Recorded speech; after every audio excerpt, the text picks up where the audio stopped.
Welcome to Rob on Holiday. Today we're in England's second smallest city, Ely. On this trip we were staying at Rockingham Forest Lodges near Peterborough, so it took us about an hour to drive to Ely. The drive from this direction takes you through the beautiful Cambridgeshire countryside.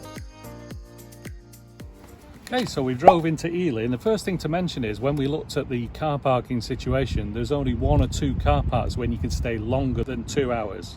So this one you can pay £3 to stay all day. I think, is it the Angel Drove car park? So make sure you check out which car park you're parking in when you come to Ely. Angel Drove car park only accepts coins, so make sure you come prepared. From the car park we made the 20-minute walk up to the cathedral via Cherry Hill Park. This park is a great place to get some photos of the cathedral from a distance.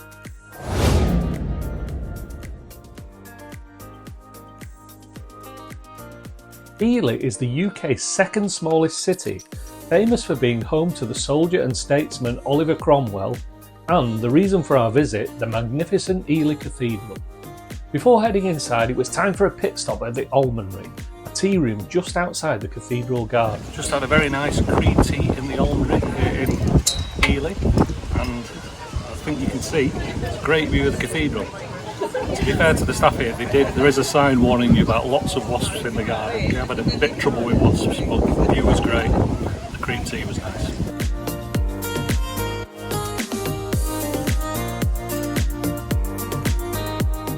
Ely Cathedral is a Romanesque cathedral dating back to 1083.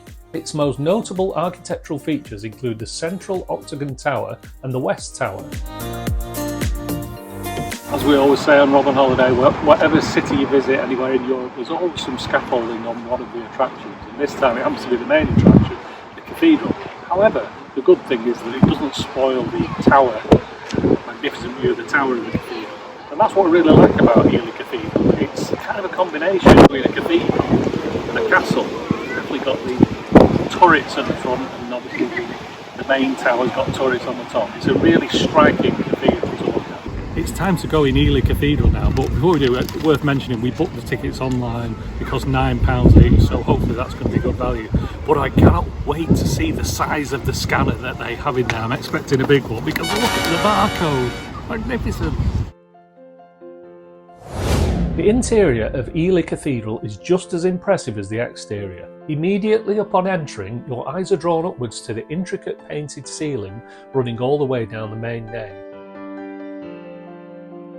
The central area is also a sight to behold, with the stunning octagon tower and the plethora of stained glass windows.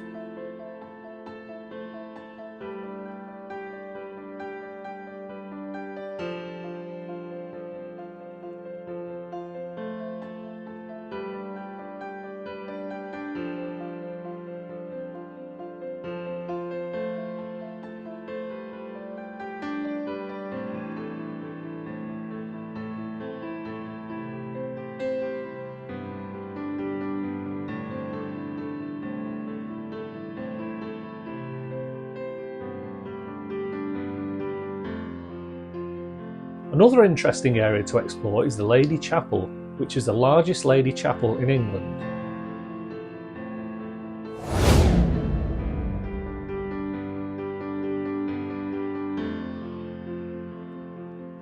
So that was Ely Cathedral, a striking cathedral both inside and outside. Outside there's lots of towers, and you walk most of the way around the cathedral and get views of the different towers from different angles. It's really impressive. Inside it's really impressive as well because they've got a magnificent painted ceiling, which isn't common for British cathedrals.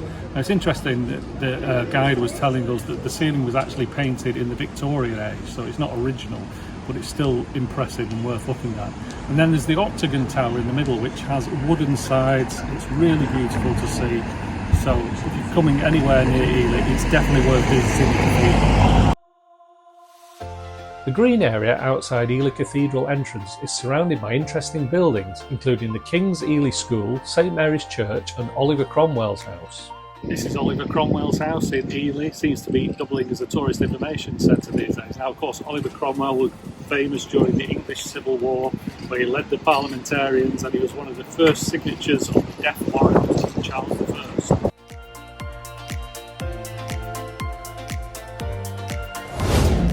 After grabbing some lunch from the city centre, we headed back through Cherry Hill Park towards Jubilee Gardens.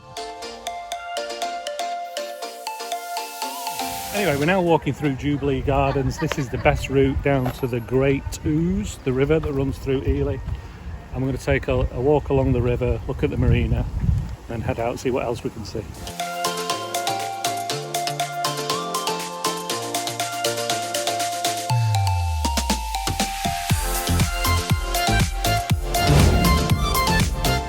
The marina is a beautiful place to walk on a summer's day, and it's lined with pubs and restaurants where you can grab a bite to eat too. We followed the marina to Station Way and then walked along the roadside for views of the cathedral from a distance.